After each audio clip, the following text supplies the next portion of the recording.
Est-ce que faire des séries longues vous fait perdre plus de poids en musculation? C'est l'été, vous avez envie de vous dessiner, vous sculpter, vous tracer pour avoir un summer body de rêve. Du coup, on vous a conseillé de passer aux séries plus longues. Au lieu de faire 10-12, peut-être 20, 25 même. De cette manière, vous allez dépenser plus de calories, brûler plus de graisse, affiner votre taille, vos hanches et révéler vos abdos. Sauf que malheureusement, ça ne marche pas comme ça. Une étude d'Harvard a mesuré les dépenses caloriques de différentes activités physiques. Ne croyez pas vos montres, c'est de la connerie. Là, ils l'ont fait dans une chambre métabolique. 1 heure de musculation intense pour une personne de 70 kg, et je dis bien intense. Pas je fais une série sur ma petite machine, puis je regarde Instagram en attendant la prochaine. On est là, on se la coule douce. 400 calories pour 1 heure de séance intense. On a estimé qu'environ l'entraînement ne dépensait que 5 à 10% des calories totales de la journée. Vous ne pouvez pas compter sur votre séance de musculation pour brûler efficacement des calories. Ok, moi je suis lourd et même si je faisais une séance de zinzin. Surtout que au final, faire des séries plus longues ne va pas vraiment changer le problème. Parce que imaginez que vous faites une série de 10-20 kg ou une série de 25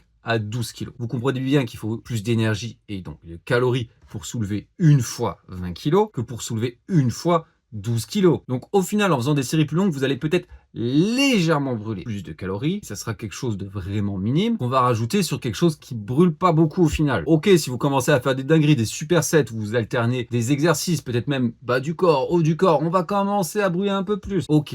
Si vous brûlez peut-être 200 calories de plus sur votre séance, c'est jamais inutile. Toute calorie dépensée est bonne à prendre. Le problème, c'est que déjà, niveau shape, ça sera peut-être moins bien parce que vous risquez de perdre un peu en force, vous allez enlever tout le glycogène de vos muscles et apparaître plus plat, et surtout, ça va être plus difficile de récupérer avec des séries bien longues qui fatiguent plus le système nerveux, des séances où il y a plus de densité, c'est-à-dire de travail effectué dans la même séance. Déjà que vous êtes au régime, que vous avez certainement le travail ou peut-être vos enfants ou votre femme qui vous crient après, le bénéfice de ces calories risque d'être compensé par le manque de récupération. Non, l'entraînement devrait servir à conserver, voire même créer un maximum de muscles et de force. Comme on l'a dit, l'entraînement, c'est que 5% environ, voire 10 des calories dépensées dans la journée. La grosse majorité sera le NEAT, l'activité en dehors de l'exercice, à aller marcher, faire le ménage, ce genre de choses. La musculation, pour le muscle, le conserver. Perdre du gras, c'est bouger un peu plus, faire un peu plus d'activité physique, du cardio même que vous pourrez rajouter dans vos séances, il n'y a pas de souci. Et évidemment, surveiller votre alimentation et les calories qui rentrent dans votre bouche. Un gars avait déjà essayé ça, il avait consommé un cheat de l'espace de 10 000 calories et le lendemain, il avait voulu le brûler en faisant du sport non-stop. Il avait abandonné après 3 heures à nager et faire de la saut bike, etc. Il était encore très loin des 10 000 calories. Donc ça va être compliqué de contrebalancer ses dépenses caloriques uniquement